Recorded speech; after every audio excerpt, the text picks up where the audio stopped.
আসসালামু আলাইকুম। আজকে আমি কথা বলতেছি আহ, রাজনীতির আদ্যোপান্ত নিয়ে, অর্থাৎ আমাদের যে গ্রামীণ জনগোষ্ঠী বিশাল একটা জনসংখ্যা রাজনীতি সচেতন এবং তারা কিন্তু রাজনীতি করে এবং রাজনীতি বিষয়ে কথা বলে এবং রাজনীতি তাদেরকে এমনভাবে আষ্টে পৃষ্ঠে জড়িয়ে ধরে রেখেছে যে তারা রাজনীতিতে প্রতিপক্ষকে ঘায়েল করতে কিংবা আঘাত করতে অনেক সময় কিন্তু কুণ্ঠিত বোধ হয় না কিংবা পিছপা হয় না। তার মানে কিন্তু তারা সেখানে প্রতিহিংসা কিংবা প্রতিপক্ষকে যে ঘায়েল করার রাজনীতি, সেরকম রাজনীতিও কিন্তু একেবারে গ্রামের প্রত্যন্ত অঞ্চলে তারা করে থাকে। এখন বিষয় হচ্ছে, আসলে কি তারা রাজনীতি সম্পর্কে সম্পূর্ণ সচেতন? আজকের এই বিষয়টি আমি উপস্থাপন করব আমার চাঁদপুর ৪ ফরিদগঞ্জ যে আঞ্চলিক, অর্থাৎ ফরিদগঞ্জ উপজেলার আমার যে মানুষ, আমাদের অঞ্চলের জনসাধারণ, তাদেরকে উদ্দেশ্য করে আমি তাদের কাছ থেকে যে অভিজ্ঞতা পেয়েছি গত নির্বাচনে। আমি আমার ফরিদগঞ্জের বিভিন্ন অঞ্চলে, বিভিন্ন ইউনিয়নে আমি গিয়েছিলাম। তো গিয়ে আমি যেটা দেখতে পেরেছি সেটা হচ্ছে যে আসলে আপামর জনসাধারণের একটা বৃহৎ অংশ কিন্তু ধানের শীষের দুর্গখ্যাত ফরিদগঞ্জের যে মানে সংখ্যা গরিষ্ঠ, অর্থাৎ বৃহৎ জনগোষ্ঠী কিন্তু ধানের শীষের পক্ষে কাজ করেছে এবং এখানে আহ হয়তোবা ভবিষ্যতেও নিরঙ্কুশ সংখ্যাগরিষ্ঠতা অর্জন করে ধানের শীষের প্রার্থী জয়ী হবে। তবে এবারের প্রেক্ষাপট কিছুটা ভিন্ন হয়ে গেছে। কারণ হলো, তথাকথিত বিএনপির কিছু মানুষ যারা আসলে লোভী, স্বার্থপর এবং নিজেদের স্বার্থকে বড় করে দেখে, আসলে তারা বোঝে না যে তারা আসলে কতটুকু আহ ক্ষতিগ্রস্ত কিংবা কতটুকু মূর্খতার পরিচয় দিয়েছে এই আহ নির্বাচনে। অর্থাৎ আপনারা যদি খেয়াল করেন যে দেখবেন, আহ আজকের যে কিছুক্ষণ আগে শপথ গ্রহণ অনুষ্ঠান সম্পন্ন হয়ে গেছিল, সেখানে বিএনপির বিভিন্ন নেতৃবৃন্দ সামনের সারিতে বসে কিন্তু শপথ গ্রহণ করেছেন। আজকে যদি ফরিদগঞ্জ থেকে আমরা বিএনপির প্রার্থীকে আহ, পাঠাতে পারতাম, তাহলে হয়তো আমরা ফরিদগঞ্জের একজন প্রতিনিধি টিভি স্ক্রিন কিংবা সামনের সারিতে দেখতে পারতাম। কারণ তিনি ছিলেন আহ বাংলাদেশের জাতীয়তাবাদী দলের ব্যাংকিং ও রাজস্ব বিষয়ক সম্পাদক, অর্থাৎ বিএনপির সেন্ট্রাল লিডার। তো সেন্ট্রাল লিডাররা বরাবরই কিন্তু সামনে থাকে। এখন এই সেন্ট্রাল লিডারটা সামনে থাকলে আমাদের কি উপকার? আমাদের উপকার হচ্ছে সারা বাংলাদেশ আমাদেরকে চিনবে, আমাদেরকে জানবে এবং তিনি সামনে বসে আমাদের ফরিদগঞ্জের প্রতিনিধিত্ব করতে পারতেন। আসলে আমরা সেই সুযোগটি হারিয়ে ফেলেছি। অর্থাৎ আগামী ৫ বছরের জন্য ফরিদগঞ্জ তার যে জৌলস রাজনৈতিক যে প্রভাব, সে প্রভাবটি হারিয়ে ফেলেছে। এটি কিন্তু আমাদের ফরিদগঞ্জের মানুষ এখনো বুঝতে পারছে না, হয়তো বুঝতে পারবেও না। কারণ স্বতন্ত্র প্রার্থী আহ স্বতন্ত্রই। আমি আপনাদেরকে সামান্যতম বলবো যে আপনার সাথে কোনো ব্যক্তির ঝগড়া হয়েছে, সালিশের মাধ্যমে কিংবা যে কোনো ভাবে আপনাকে তার সাথে আপস মীমাংসার মাধ্যমে মিলিয়ে দেওয়া হয়েছে। দুপক্ষ কি আপনারা আসলে মন থেকে কখনো মিশেন? আমার মনে হয় এমনটা খুব কমই হয় যে মন থেকে আপনারা মিশেন।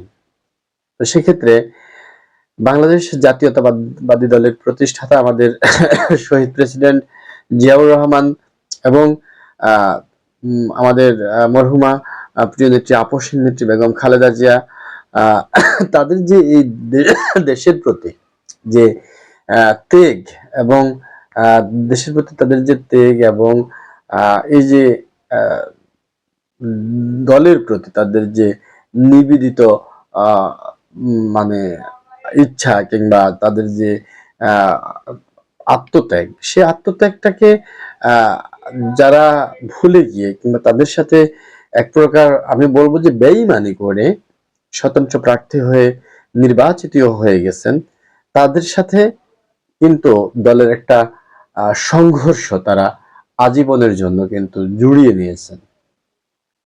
যদিও আমির খসরু সাহেব বলেছেন যে স্বতন্ত্র থেকে বিজয়ী হয়ে যারা এসেছেন তারা দলে ফেরার পথ বন্ধ, তারা স্থায়ী বহিষ্কার, বিভিন্নভাবে কিন্তু দলের সিনিয়র নেতৃবৃন্দরা এই ধরনের মতামত দিয়েছেন। কিন্তু যদিও ২ বছর ৫ বছর পরে দলের প্রয়োজনে কিংবা তাদের যে কোনো আপোষ মীমাংসার মাধ্যমে তারা যদি দলে এসেও যায়, তাহলে তারা আমাদের জন্য কিংবা আমাদের স্বতন্ত্র প্রার্থী আমাদের জন্য কতটুকু দিতে পারবেন সেটা প্রশ্ন রয়ে যায়।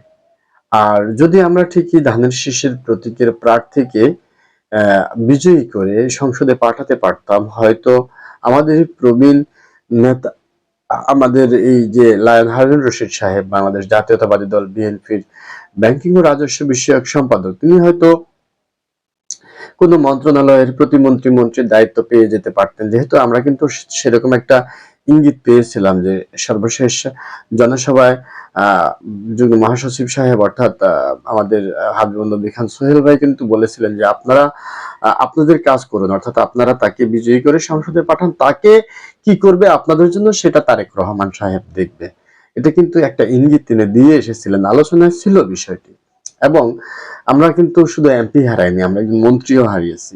এটা কার লস? এটা আমাদের লস। আর আমাদের এই লসটা, আমাদের এই ক্ষতিটা আমরা বুঝতে পারতেছি না। কারণ একটা কথা আমি আবারও বলি যে যদি হান্নান সাহেব, আমি কখনো বিরোধী রাজনীতির প্রতি কখনো ক্ষোভ প্রকাশ করি না, আমি এখনো বলি যে আওয়ামী লীগ রাজনীতি করে তাদের আদর্শ নিয়ে, তারা যদি দেশের ক্ষতি করে তাহলে সামগ্রিকভাবে তারা যে দেশের ক্ষতি করে তাহলে তারা পুরো দেশের শত্রু। আমি বিএনপি করি, আমি যদি কোনো ব্যক্তির ক্ষতি করে সে ব্যক্তির শত্রু, সমাজের ক্ষতি করলে সমাজের শত্রু, আমি যদি দেশের ক্ষতি করি তাহলে সেক্ষেত্রে আমি দেশের শত্রু।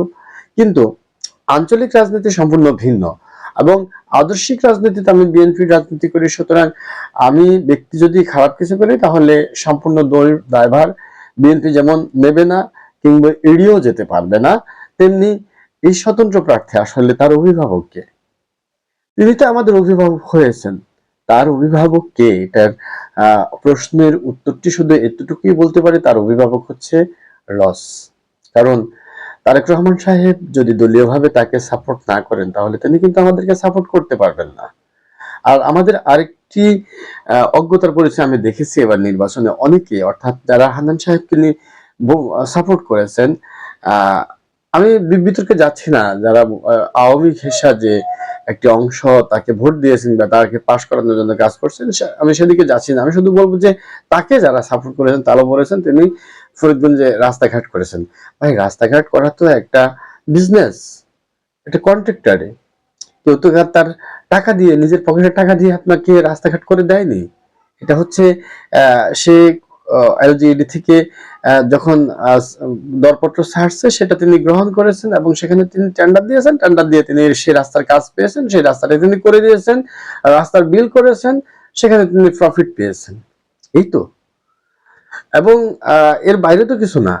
সুতরাং তিনি রাস্তা করেছেন, উন্নয়ন করেছেন, সেই উন্নয়নটা, সেই রাস্তাটা তিনি না করলে অন্য কোনো কন্ট্রাক্টর পেতে পারতেন। তিনি তার ক্ষমতা দিয়ে রাস্তার কাজ নিয়েছেন, এটা বলার কিছু না। আপনিও কন্ট্রাক্টারি করুন, আপনিও পারবেন।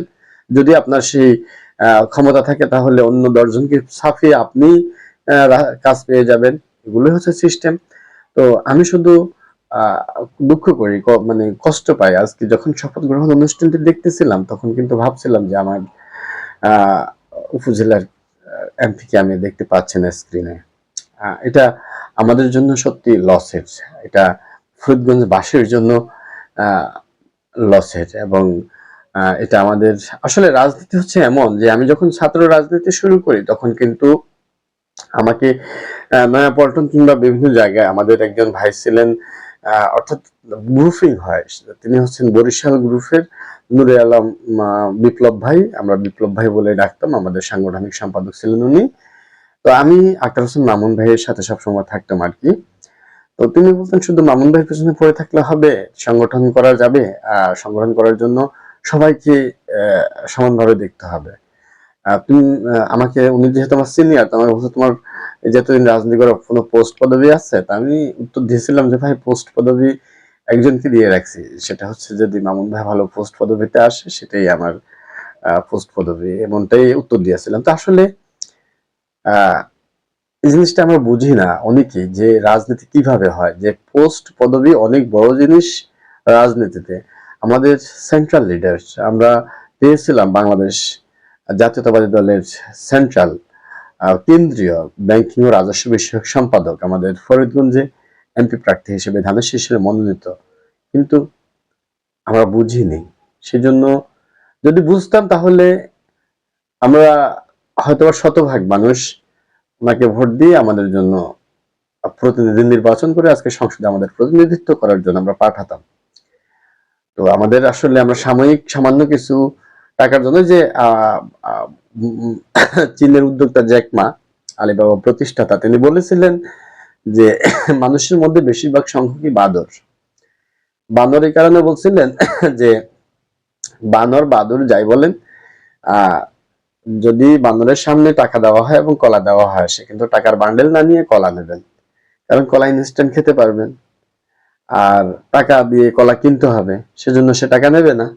তো আমরা ওই সামান্য যেটা পেয়েছি সেটাতে তুষ্ট থেকে বিশাল যে পাওয়ার সুযোগ, সেটাকে আমরা ডিনাই করেছি। এটা আমাদের জন্য সত্যিকার অর্থে অনেক বেশি লসের, অনেক বেশি নীতি কথার। তো আমি আশা করি যে মানুষ এই ধরনের রাজনীতি থেকে বেরিয়ে এসে সত্যিকার অর্থেই প্রফিটেবল রাজনীতি, জনকল্যাণমূলক রাজনীতি, সামগ্রিক উন্নয়নের রাজনীতিতে নিজেকে আত্মনিয়োগ করবে এবং নিজেদের উন্নয়নের জন্য নিজের স্বার্থটুকু ত্যাগ করতে হলো তাই করেই বৃহৎ স্বার্থে নিজেকে উজাড় করে দিয়ে রাজনীতির মাঠে নিজেকে প্রতিষ্ঠিত করার চেষ্টা সবাই করবে, এই আশাবাদ ব্যক্ত করে শেষ করছি। আল্লাহ হাফেজ। আসসালামু আলাইকুম।